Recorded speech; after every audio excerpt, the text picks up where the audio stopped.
தந்தையுமாகிய கடவுள், குமாரன், தூய ஆவியானவரின் திருப்பெயராலே ஆமென். ஆண்டவரை மகிழ்ச்சியுடன் வழிபடுங்கள். மகிழ்ச்சி நிறை பாடலுடன் அவர் திருமுன் வாருங்கள். ஆண்டவரே கடவுள் என்று உணருங்கள். அவரே நம்மை படைத்தவர். நாம் அவர் மக்கள், அவர் மேய்க்கும் ஆடுகள். நாம் கடவுளை நோக்கி வேண்டிக் கொள்வோம். எங்களை நேசிக்கிற அன்பின் கடவுளே, இந்த காலை வேளையிலே உம்மை துதிக்கிறோம், ஸ்தோத்திரிக்கிறோம். கடந்து சென்ற நாட்களில் ஆண்டவரே நீர் எங்களோடு உடனிருந்து எங்கள் வாழ்வை ஆசீர்வதித்து நன்மைகளினாலும் உம்முடைய ஆசீர்வாதங்களாலும் எங்களை நிரப்பி எங்களை வழிநடத்தி கொண்டிருப்பதற்காக எமக்கு ஸ்தோத்திர சுவாமி. உம்மை துதிக்கிறோம், ஸ்தோத்திரிக்கிறோம், உமக்கு நன்றி செலுத்துகிற சுவாமி. எங்கள் குடும்ப வாழ்விலும் ஆண்டவரே நீர் தந்திருக்கிற உம்முடைய ஆசீர்வாதங்களுக்காக உமக்கு நன்றி செலுத்துகிறோம். ஆண்டவரே நீர் எங்களை இடைவிடாமல் பாதுகாத்து பராமரித்து வருகிறேன். அது அளவற்ற அன்பிற்காக உம்மை ஸ்தோத்திரிக்கிற சுவாமி.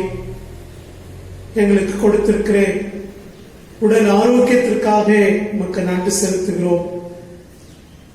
ஆண்டவரே இந்த வழிபாட்டையும் நீர் எங்களுக்கு ஆசீர்வதிய சுவாமி. இந்த நாளிலே நாங்கள் சிந்திக்கிற உடைய திருவார்த்தைகளோடு எங்களோடு நீர் பேசும்படியாய் உம்முடைய சித்தத்தை நாங்கள் அறிந்து கொண்டு உமக்கேற்றவர்களாய் வாழ நீர் எங்களை தொடர்ந்து பலப்படுத்தும்படியாக உம்மை வேண்டுகிறோம். உம்முடைய திருக்கரங்களில் ஒப்புக் கொடுக்கிறோம். ஆசீர்வதியும் இயேசுவின் வழியாய் கேட்டுக்கொள்கிறோம் எங்கள் அன்பின் கடவுளே, ஆமென். கீர்த்தனைகளிலே 157வது கீர்த்தனை. என்னையும் உமது ஆட்டின் மந்தையோடு ஏற்று காத்திடும் இயேசுவே. கீர்த்தனை எண் 157. இந்த பாடல் திருச்சபை வழிபாடுகளிலே நாம் அதிகமாய் பாடாத ஒரு பாடல். இந்த பாடல் நம்முடைய குடும்பங்களில் இருக்கிற பெரியவர்களுக்கு ஒருவேளை தெரிந்திருக்கும் என்று நான் நினைக்கிறேன். கடந்த நாட்களில் யூடியூப்ல என்னையும் உமது ஆட்டின் மந்தையோடு ஏற்று காத்திடும் பிரதர் விக்டர் அவர்கள் கீர்த்தனைகளை சுரங்களோடு பாடுவதற்கு கற்றுத் தந்து வருகிறார்கள். அதன் வழியாக இந்த பாடலை கற்றுக்கொண்டேன். சபையார் இந்த பாடலை கற்றுக்கொள்ளவும் பாடவும் அன்போடு கூட கேட்டுக்கொள்கிறேன். கீர்த்தனை எண் 157.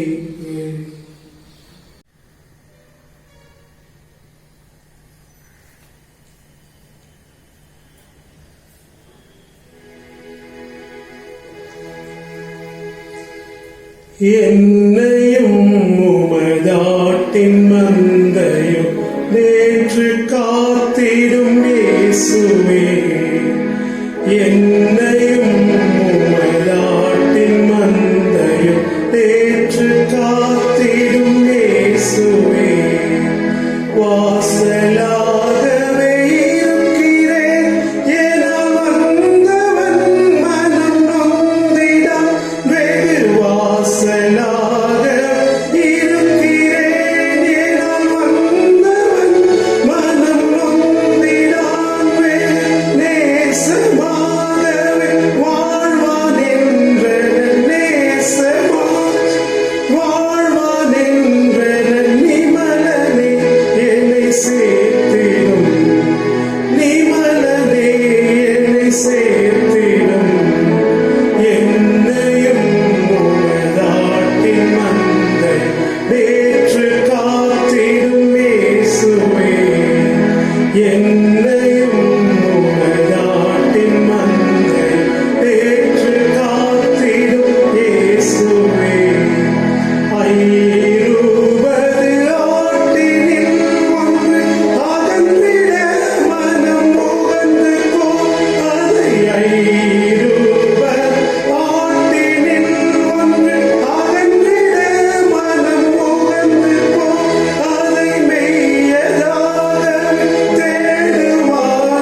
இந்த நாளின் திருமறை பகுதிகள் 2 ராஜாக்கள் 2ஆம் அதிகாரம் 1 முதல் 15 முடிய,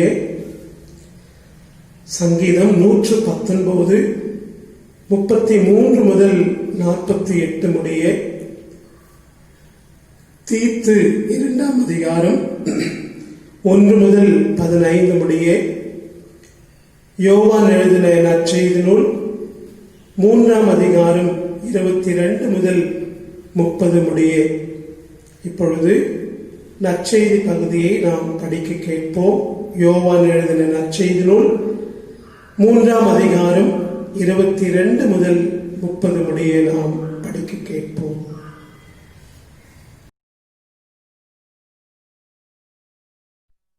இவைகளுக்கு பின்பு இயேசுவும் அவருடைய சீஷரும் யூதேயா தேசத்திற்கு வந்தார்கள். அங்கே அவர் அவர்களோட சஞ்சரித்து ஞானஸ்நானம் கொடுத்து வந்தார்.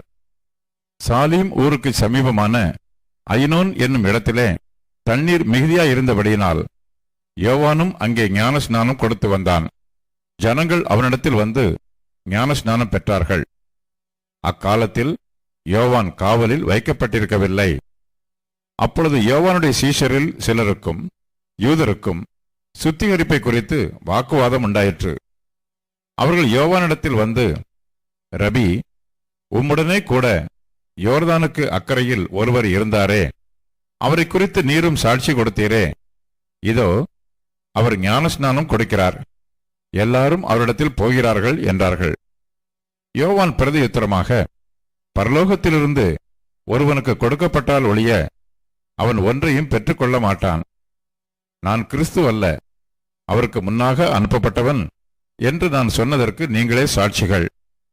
மணவாட்டியை உடையவனே மணவாளன், மணவாளனுடைய தோழனோ அருகே நின்று அவருடைய சொல்லை கேட்கிறவனாய் மணவாளனுடைய சத்தத்தை குறித்து மிகவும் சந்தோஷப்படுகிறான்.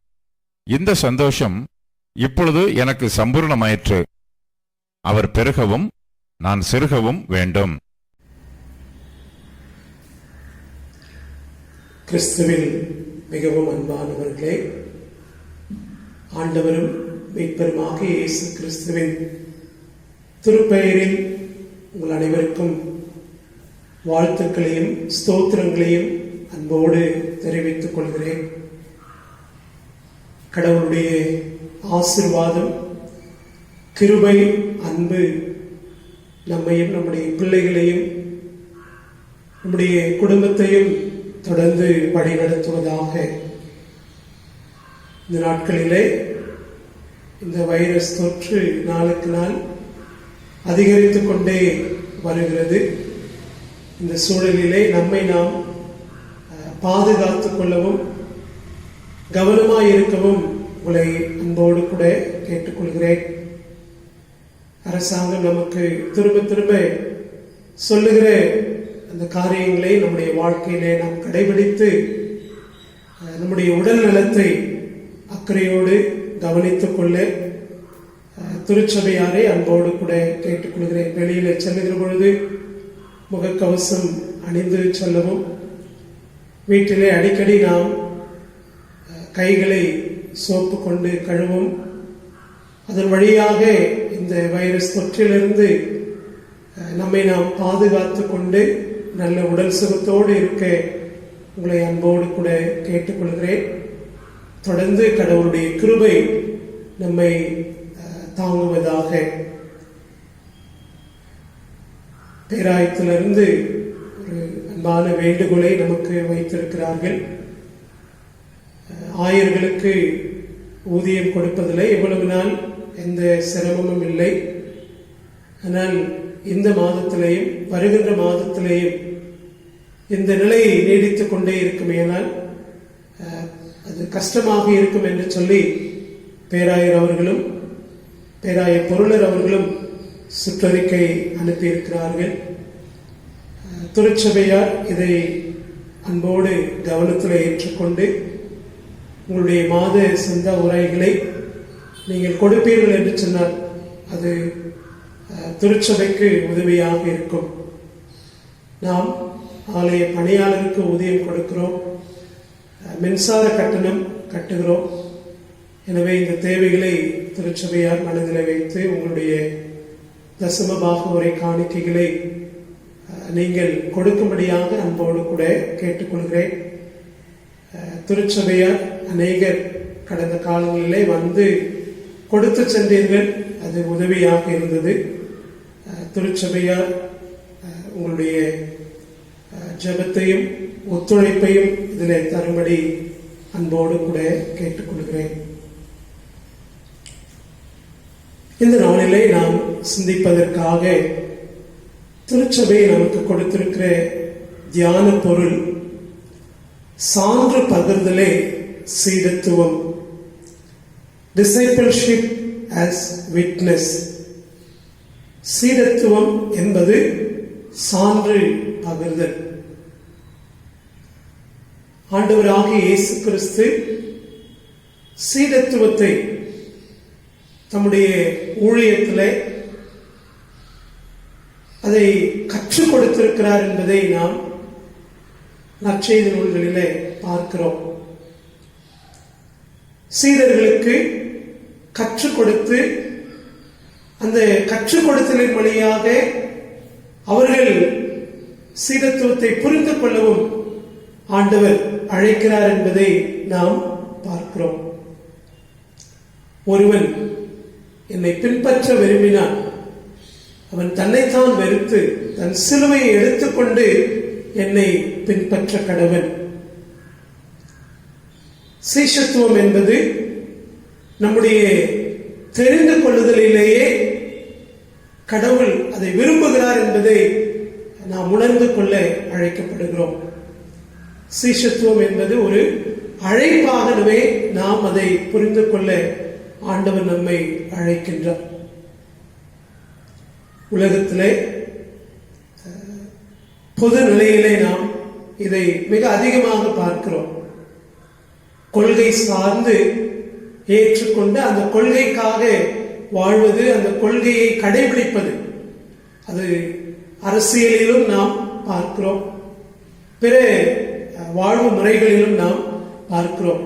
சமய தலைவர்களை ஏற்றுக்கொண்டு பின்பற்றுகிற வாழ்வு நெறிமுறைகளை சமுதாயத்தில் பார்க்கிறோம்.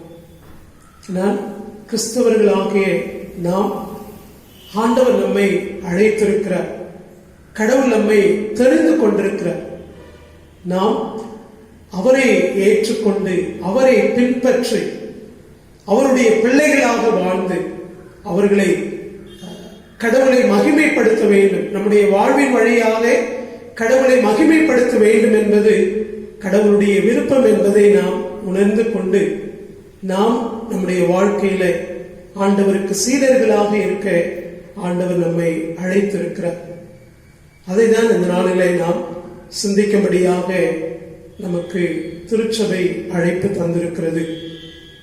இந்த நாளிலே யோவான் நற்செய்தி நூல் 3ஆம் அதிகாரம் 22 முதல் 30 வரை வருகின்ற பகுதி. யோவான் ஸ்நானகன், திருமுழுக்கு யோவான், ஆண்டவராகிய இயேசு கிறிஸ்துவை குறித்து சாட்சி பகிர்கிறதை நாம் பார்க்கிறோம்.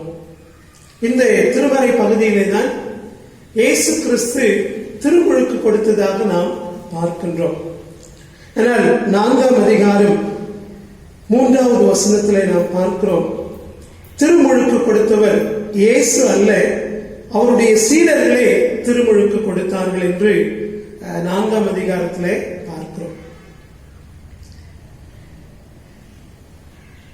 இயேசு கிறிஸ்து திருமுழுக்கு கொடுக்கிறார் என்று யோவானுடைய சீடர்கள், யோவான் ஸ்நானகனுடைய சீடர்கள் வந்து யோவான் ஸ்நானகனிடத்தில் சொல்லுகிறார்கள்,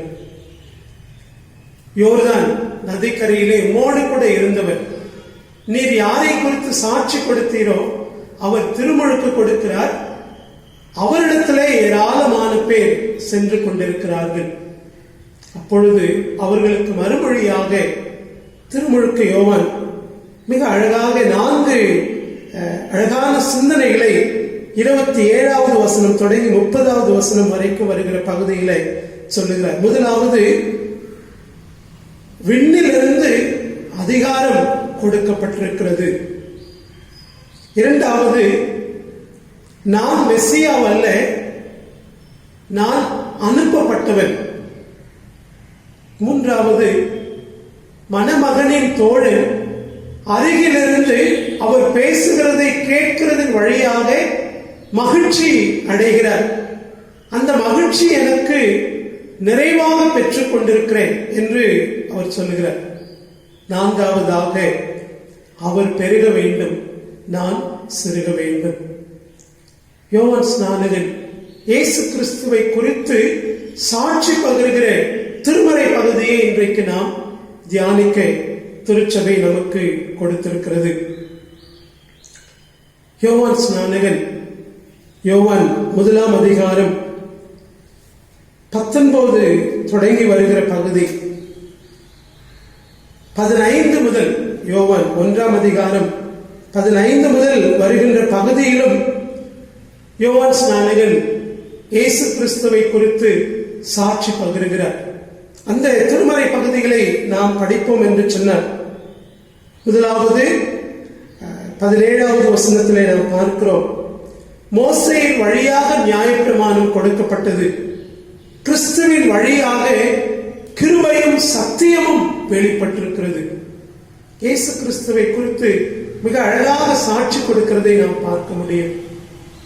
யோவான் ஸ்நானகன் இன்னும் அழகாக சொல்கிறார், அவர் எனக்கு முன்பாக இருந்தவர், அவருடைய மிதியடிகளின் வாரை அவிழ்ப்பதற்கு நான் தகுதி அல்லவன். தொடர்ந்து அவர் சொல்லுகிறார், இதோ உலகத்தின் பாவத்தை சுமந்து தீர்க்கிற தேவாட்டுக்குட்டி. நிறைவாக 32வது வசனத்திலே, 1 அதிகாரம் 32வது வசனத்திலே யோவான் ஸ்நானகன் சொல்லுகிறார், தூய ஆவியானவர் யார் மீது தங்குகிறாரோ அவரே கிறிஸ்து என்று எனக்கு சொல்லப்பட்டிருந்தது, நானும் அவரை கண்டேன். இயேசு கிறிஸ்துவை அவர் அறிந்து கொள்ளுகிறதையும் கடவுள் தூய ஆவியானவரின் மூலமாய் அதை வெளிப்படுத்தி இருக்கிறார் என்பதையும் இங்கே சொல்லுகிறதை நாம் பார்க்கிறோம். மிக அழகான திருமறை பகுதியில் யோவான் ஸ்நானகன் இயேசு கிறிஸ்துவை குறித்து சாட்சி பகிர்கிற திருமறை பகுதியில் அவர் பெருக வேண்டும், நான் சிறுக வேண்டும். கடவுளால் அனுப்பப்பட்ட யோவான் ஸ்நானகன் நான் மெசியா அல்ல, நான் அவரை குறித்து சாட்சி கொடுக்க வந்தவன் என்று சொல்லி மிக அழகாக அவருடைய திருப்பணியை நிறைவேற்றுகிறதை நாம் நற்செய்தி நூல்களிலே படிக்கின்றோம். யோவான் ஸ்நானகனுடைய இந்த சான்று பகிர்தல், அவர் சாட்சி கொடுக்கிறாரே, அது நமக்கு என்ன வெளிப்படுத்துகிறது என்று சொன்னால், யோவான் ஸ்நானகன் இறை புரிதலோடு கூட எது கடவுளுடைய சித்தம் என்பதை அறிந்தவராக அந்த சித்தத்திற்கு தன்னை ஒப்பு கொடுத்து, இயேசு கிறிஸ்து அவர்தான் கிறிஸ்து, அவர்தான் மெசியா, அவருக்கு நான் சாட்சி கொடுக்கிறேன் என்று சொல்லி அந்த இறை புரிதலோடு கூட அவர் திருப்பணி ஆற்றுகிறதை நாம் இந்த திருமறை பகுதிகளிலே புரிந்து கொள்கின்றோம். கிறிஸ்துவில் அன்பானவர்களே, யோவான் 3 அதிகாரம் நாம் 1 தொடங்கி படிப்போம் என்று சொன்னார். நிக்கதேமை ஆண்டவரிடத்திலே வருகின்ற பகுதி, ஒருவன் மறுபடியும் பிறக்க வேண்டும் என்று ஆண்டவர் சொல்லுகின்ற திருமறை பகுதி, அதனுடைய தொடர்ச்சியாக நாம் வருகின்ற பொழுது 13 வருகின்ற பகுதி, பாலை நிலத்தில் மோசேயால் பாம்பு உயர்த்தப்பட்டது போல மானிட மகனும் உயர்த்தப்பட வேண்டும், அப்பொழுது அவரிடம் நம்பிக்கை கொள்ளும் அனைவரும் நிலைவாழ்வு பெறுவர். இயேசு கிறிஸ்துவின் வழியாக, இயேசு கிறிஸ்துவின் இடத்தில் நம்பிக்கை பெறுகிறதன் வழியாக நாம் கடவுள் நமக்கு தருகிற நித்திய வாழ்வை பெற்றுக்கொள்ள முடியும், நிறைவான வாழ்வை பெற்றுக்கொள்ள முடியும். தொடர்ந்து அந்த திருமறை பகுதியில பார்க்கிறோம், ஒளி உங்களிடத்திலே வந்திருக்கிறது, இருளானது அதை வெறுக்கிறது, பகைக்கிறது. உண்மை இல்லாதவர்கள் ஏற்றுக்கொள்ள மறுதளிக்கின்றார்கள். உலகம் கிறிஸ்துவை புறக்கணிக்கின்றது. ஏன் என்று சொன்னால் அவர்கள் உலகத்தை நேசிக்கிறவர்களாகவும் பொய்யை நேசிக்கிறவர்களாகவும் இருக்கிறார்கள் என்று சொல்கிற திருமறை பகுதி. தொடர்ந்து யோவான் 3ஆம் அதிகாரம் 31 முதல் 36 முடிய வருகின்ற அந்த திருமறை பகுதியிலே யோவான் ஸ்நானகன் சாட்சி கொடுத்திருக்கிறார். அந்த சாட்சியையும் நீங்கள் ஏற்றுக்கொள்ளவில்லை. கிறிஸ்துவில் அன்பானவர்களே, கிறிஸ்துவில் நம்பிக்கை கொள்வோர் வாழ்வு பெறுவர். அந்த வாழ்வு நிறைவான வாழ்வாக இருக்கும். அந்த நிறைவான வாழ்வுக்கு யோவான் ஸ்நானகன் சாட்சி கொடுத்திருக்கிறார் என்பதுதான் இந்த திருமறை பகுதியிலே நாம் பார்க்கின்ற செய்தி. அப்படியானால் கிறிஸ்துவிலே நம்பிக்கை கொள்ளுகிற நாம் ஆண்டவருக்கு எப்படி சான்று பகிர முடியும்? திருமுழுக்கின் வழியாக திருச்சபையோடு இணைந்திருக்கிற நாம், கிறிஸ்துவை ஆண்டவராக அறிக்கை செய்கிற நாம் ஆண்டவருக்கு எவ்வாறு சீடராக இருக்க முடியும்? நம்முடைய வாழ்வு, நம்முடைய வாழ்வினுடைய செயல்பாடுகளும் நாம் கிறிஸ்துவின் வழியாக மீட்கப்பட்டிருக்கிறோம் என்பதற்கு சான்று பகிர்வதாக அமைய வேண்டும். நம்முடைய வாழ்க்கையில இரக்கம், கனிவு, பரிவு இதன் அடிப்படையிலே நாம் வாழ்வோம் என்று சொன்னால் நம்முடைய வாழ்க்கை கிறிஸ்துவிலே நாம் பெற்றுக்கொண்ட மீட்பிற்கு நாம் சான்று பகிர்கிறோம் என்பதனுடைய வெளிப்பாடுகளாக அமைய முடியும். அநேக நேரங்களிலே நாம் கிறிஸ்துவுக்கு சான்று பகிர தவறி விடுகிறோம். கிறிஸ்துவுக்கு சான்று பகிர்கிற சாட்சியாக வாழ்கிற வாழ்க்கையில நாம் தவறி போகிறோம். ஏனென்று சொன்னால் நம்முடைய வாழ்க்கை உலகிற்கு ஏற்ற போக்கிலே காணப்படுகிறது. உலகிற்கு ஏற்ற சிந்தனையோடு கூட நாம் வாழுகிறதற்கு முற்படுகிறோம். உலகிற்கேற்ற சிந்தனையும் உலகிற்கேற்ற போக்கும் நம்மிடத்தில் காணப்படுகிறதுதான் பெருமை, சுயநலம், நான் என்கின்ற எண்ணம், ஒரு இறை அச்சம் இல்லாமல், இறை பயம் இல்லாமல் வாழுகிற வாழ்க்கையை நாம் வாழுகிறோம். அது ஆண்டவருக்கு சாட்சி பகிர்கிறதாக அமைய முடிவதில்லை.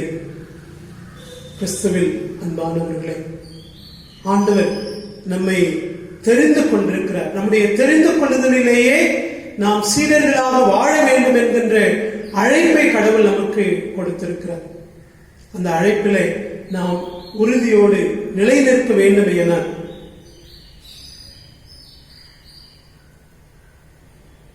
என்னுடைய வாழ்க்கையில, என்னுடைய வாழ்க்கையின் செயல்பாடுகளில் நாம் ஆண்டவருக்கு சாட்சி பகிர கடவுள் நம்மை அழைத்திருக்கிறார். இந்த உலகத்திற்கேற்ற சிந்தனையோடு வாழுகிறோமா, அல்லது இறை பயத்தோடு, இறை அச்சத்தோடு என்னுடைய வாழ்க்கை கிறிஸ்துவுக்கு சாட்சியாக இருக்க வேண்டும் என்கின்ற அர்ப்பணிப்போடு கூட வாழுகிறோமா என்பதை இந்த நாளில் சிந்தித்து பார்ப்போம். பவுலுடைய சொல்லுகிற திருவசனங்களை சொல்லி இந்த தியானத்தை நிறைவு செய்கிறேன். ரோமர் 12ஆம் அதிகாரம் 1 முதல் 2 வரை வருகின்ற பகுதியில இந்த உலகத்திற்கு ஒத்த வேஷம் தெரியாமல் கடவுளுடைய சித்தமும் அவருடைய விருப்பமும் இன்னதென்று அறிந்து கொள்ளுகிறதிலே உங்கள் மனம் புதிதாகட்டும், மறுரூபமாக்கட்டும். தூய ஆவியானவராலே நாம் நடத்தப்படுகின்ற பொழுது நம்முடைய வாழ்க்கை கடவுளுக்கு சாட்சியாக மாற முடியும். அவருடைய வெளியேற பெற்ற இரத்தத்தினால் நாம் மீட்கப்பட்டிருக்கிறோமே, கடவுளுடைய பிள்ளையாக நாம் ஆண்டவரால் தெரிந்து கொள்ளப்பட்டிருக்கிறோமே. அப்படி தெரிந்து கொள்ளப்பட்ட நாம் நம்முடைய வாழ்க்கையில கடவுளுக்கேற்ற முறையிலே நாம் வாழ்ந்து கடவுளுக்கு நாம் சாட்சி பகிரவும். யோவான் ஸ்நானன் சொல்லுகிறது போல, அவர் பெருக வேண்டும், நான் சிறுக வேண்டும். அப்படிப்பட்ட ஒரு நல்ல வாழ்க்கையை வாழ நம்மை ஒப்புக் கொடுப்போம். கடவுள் நம்மை ஆசீர்வதித்து வழி நடத்துவாராக. ஆமென். நிறைவாக கிறிஸ்தவ பாமாலைகளின் 311வது பாமாலை. ஒருவேளை குடும்பத்திலே நாம் காணிக்கை எடுப்போம் என்று சொன்னால் எடுக்கும்படியாக அன்போடு கேட்டுக்கொள்கிறேன். 311வது பாடல். கீர்த்தனை பாமாலைகளில் 311வது பாமாலை.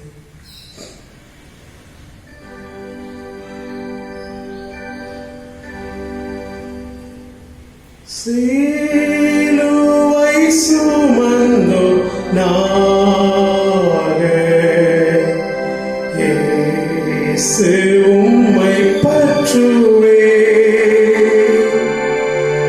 ஏழை பரதேசியாக மோட்ச வீடு நாடுவே. ஊற்றார் மேன்மை ஆஸ்தி கல்வி ஞானம் லோகம் அனைத்தும் அற்ப குப்பை என்று எண்ணி வேறுபேலே முற்றிலும் உமக்காக பாடுபட்டோம், கஷ்டப்பட மாட்டானே. உமக்கென்று ஜீவன் விட்டோம், சாகா ஜீவன் பெற்றானே. உம்மை வல்ல மீட்பரென்று சொல்லி நித்தம் பற்றுவே. கஸ்திப்பட்டும் சாவை வென்று வாழா பீடம் பெறுவே.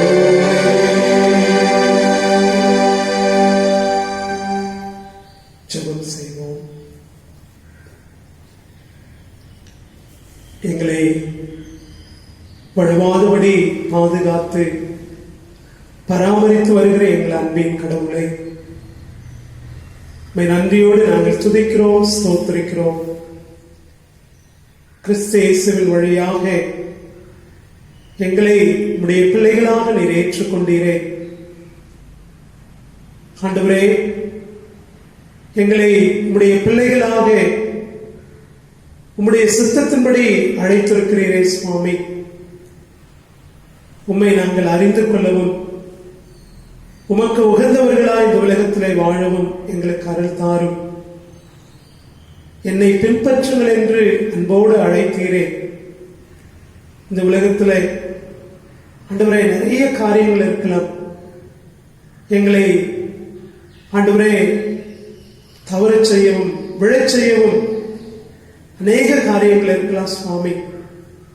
ஆனால் அதில் எல்லாவற்றிலும் இருந்து எங்களை பாதுகாத்து உமக்கேற்ற கனிகளை எங்கள் வாழ்விலே கொடுத்து உம்முடைய பிள்ளைகள் என்பதை எங்களுடைய வாழ்விலே நாங்கள் ஆண்டவரை பறைசாற்ற இந்த நாளிலே எங்களுக்கு நீர் அழைப்பு கொடுத்திருக்கிறேன்.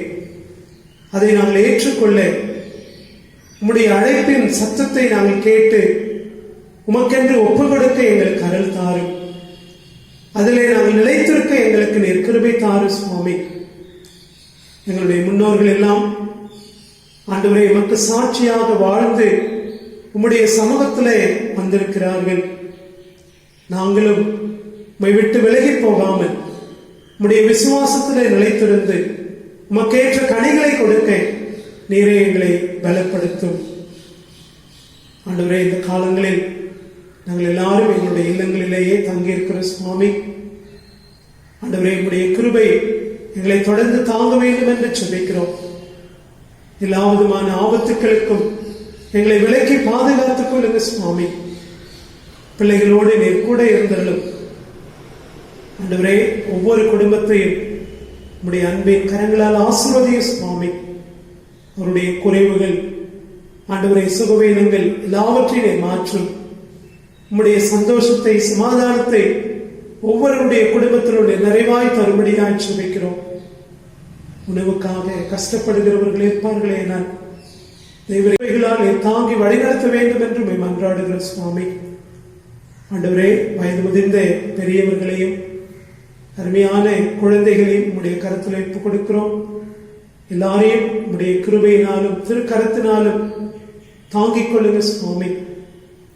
ஆண்டவரே, இந்த நாட்களிலே வைரஸ் தொற்று நாளுக்கு நாள் அதிகரித்துக் கொண்டே வருகிறது சுவாமி. உம்முடைய கிருபைதான் ஆண்டவரே எங்களுக்கு பாதுகாப்பையும் எங்களுக்கு ஆண்டவரே நம்பிக்கையும் கொடுக்க வேண்டும் என்று மன்றாடுகிறோம். மீண்டும் ஒரு விசையாய் மருத்துவர்கள், செவிலியர்கள், ஆண்டவரே சுகாதாரத்துறையில் இருக்கிற ஒவ்வொருவருக்காகவும் ஜெபிக்கிறோம். அவர்களுடைய அயராத பணிகளுக்காக மக்கள் நன்றி செலுத்துகிறோம். தொடர்ந்து அவர்களுக்கு வேண்டிய நல்ல உடல் சுகத்தை தாரு சுவாமி. இந்த காலங்களிலே அவர்களுடைய பணி எவ்வளவு அவசியமானது என்பதை நாம் உணர்ந்திருக்கிறோம். உடைய கிருபைகளால் தாங்க சுவாமி. என்னுடைய திருச்சபையிலும் மருத்துவ பணி செய்கிற ஒவ்வொரு பிள்ளைகளையும் தேவரீரும் இந்த கிருபையினாலே நீர் பாதுகாத்துக் கொள்ளும். ஆண்டவரே, உடைய திருக்கரங்களிலே ஒப்புக் கொடுக்கிற சுவாமி. தொடர்ந்து வழி நடத்தும். கேட்டவைகள் மருந்துகள் எல்லாவற்றையும் கூட்டி தாரும்.